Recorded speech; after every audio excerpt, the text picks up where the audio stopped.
Hello everyone, I hope you all are good, doing well. So today we are here with one of the another theme. That the theme of today's lecture is will the government finally offer relief to angry taxpayers?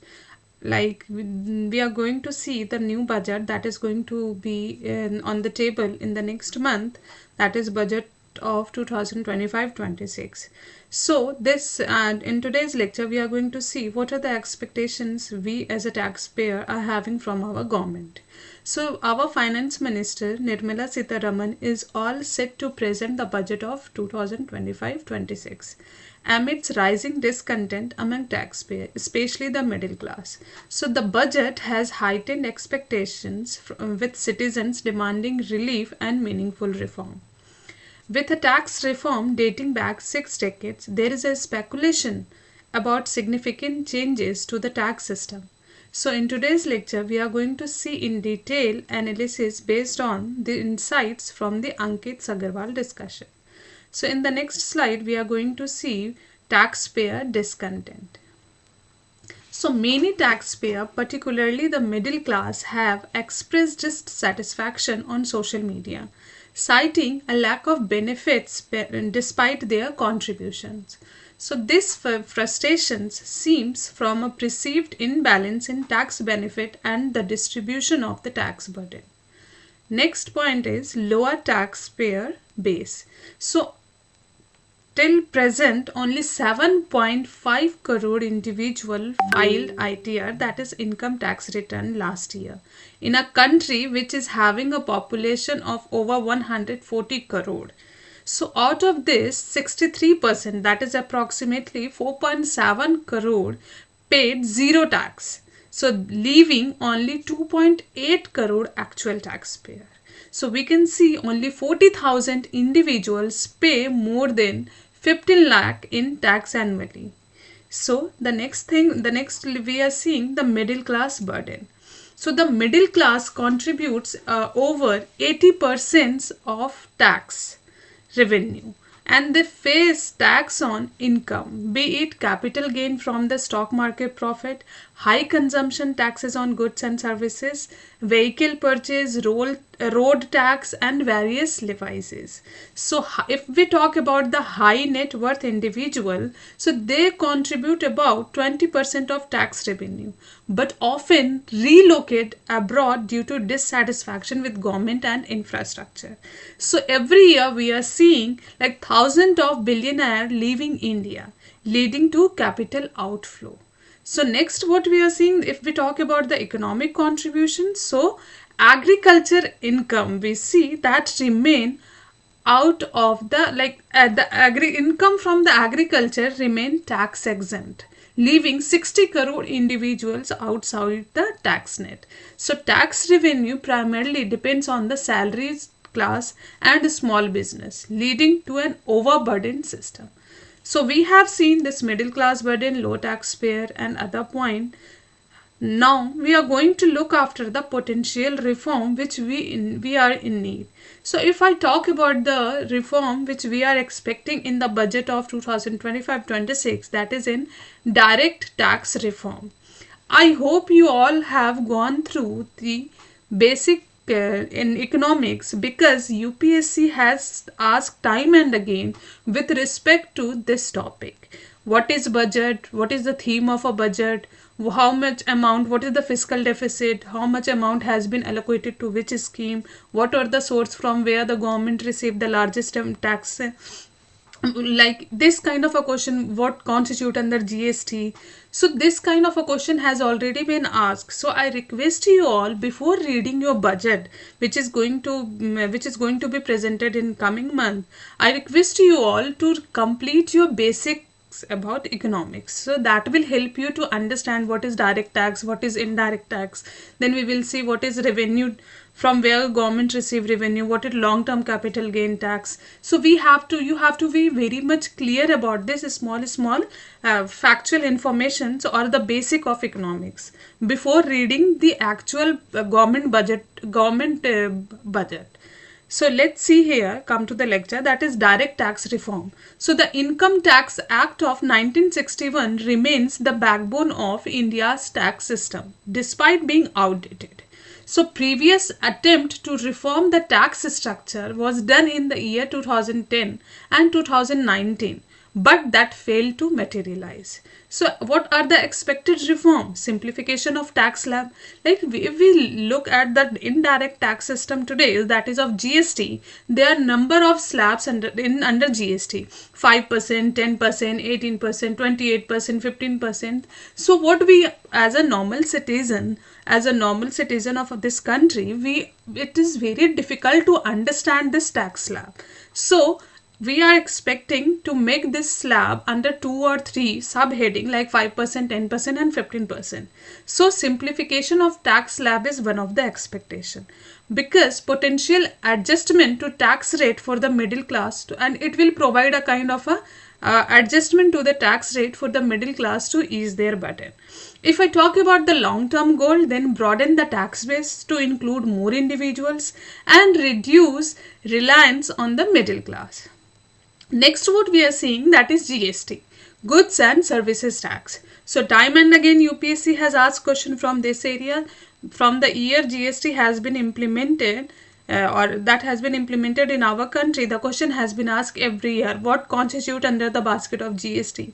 Which article constitute under the which tax slabs also? So I request you to keep your eyes on the newspaper and as well as on the budget in order to understand this kind or solve this kind of a questions.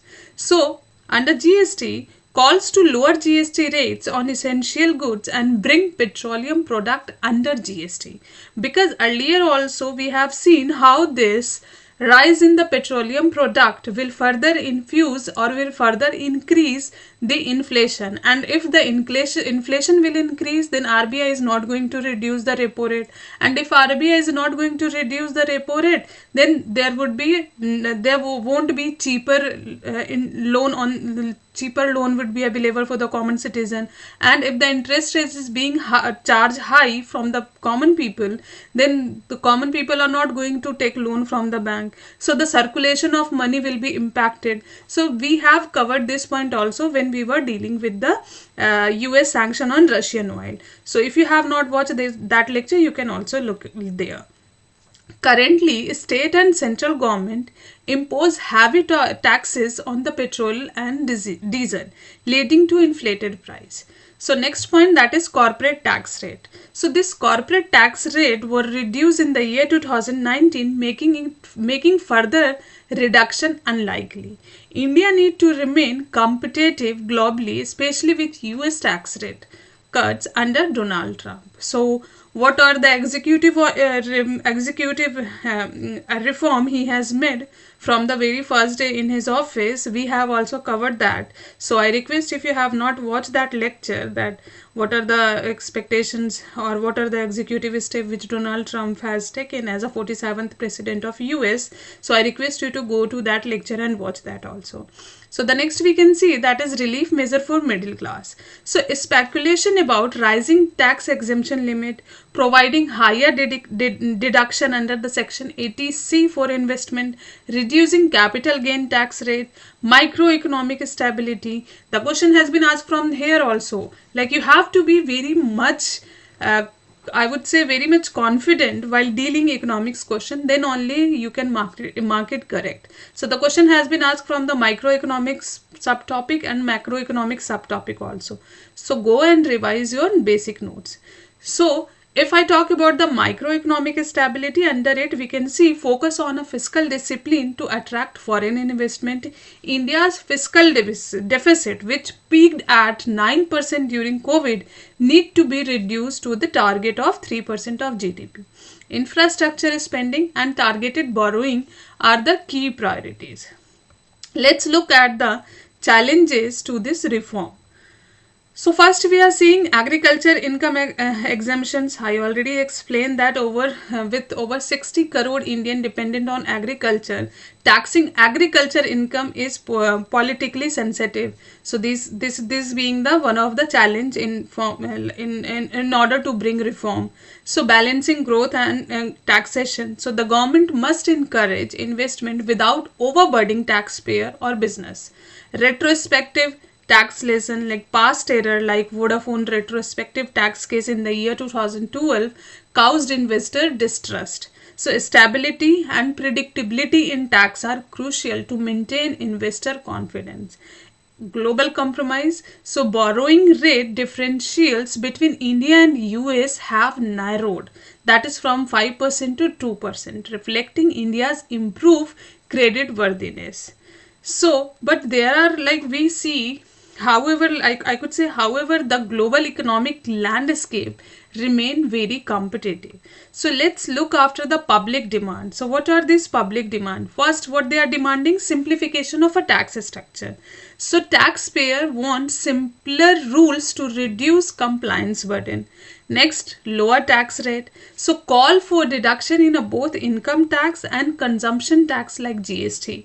The third point is infrastructure improvement. That is expectations for better road, reduced pollutions, improved public service in return for tax paid. Petroleum product under GST. So inclusion of petroleum and diesel under GST could significantly reduce the cost for consumers. So let's have a look at the key economic indicators. So here what we are seeing, like this both term, if you look, what is revenue deficit, what is fiscal deficit target, you have to be very careful because the question has been asked simply what constitutes revenue deficit, or what is the definition of revenue deficit, and what is the definition of fiscal deficit, or what is the target to be achieved, and what is the current fiscal deficit. So I request you, while reading your budget, you must focus on this area. So India revenue deficit like currently at 4.5% of GDP with a focus on reducing it through strategic spending. Borrowing trend, if we look, that India aims to borrow at lower interest rate by improving fiscal metric. Foreign investment, if we could look here, that is a stable macroeconomic environment is critical to attract foreign investor. That we have discussed earlier also, how we have to lower or how we have to be very competitive with respect to US also. So let's see what are the expectations from the budget of 2025-26. First, job creation initiative. India is having one of the largest population of youth, and if this youth population are not being skilled, so with time they are going to be burden on the future generation. So we have to focus on not only on the skill, making people skilled, but also we have to focus, if they are skilled they should get the job. So measure to address unemployment and promote economic growth we need to take. Taxpayer relief, adjustment in the tax rate and increased exemptions for the middle class. Boost to infrastructure investment, that is investment in infrastructure project to stimulate economic activity. So these are the expectations which we are having from our government with respect to budget of 2025-26. So the next what we are seeing, that is balancing populism with discipline. So in a long-term stability, we have to focus on the inclusive growth with economic stability, middle class relief, meaningful relief, tax system reform we need to focus, addressing long-standing issue in India's tax system. Like I have already mentioned, bringing, like if there is a possibility to bring agriculture under tax, or do we need, there is a possibility that we can bring petroleum and diesel product under our GST mechanism. So these are the points which we have to focus. So now let me conclude this lecture here. So the budget of 2025-26 presents an opportunity for the government to address long-standing issues in India's tax system. While expectations are high, balancing populism and fiscal discipline will be key. So the middle class bearing the brunt of tax burden look forward for meaningful relief, while the government must focus on inclusive growth to ensure long-term economic stability. So stay tuned for the budget day to see how these speculations unfold. So that's all for today. I hope you enjoyed this lecture. Do hit the like button. Don't forget to subscribe our channel. If you have any suggestion, do let us know in the comment section. So that's all for today. Till then, take care. Thank you.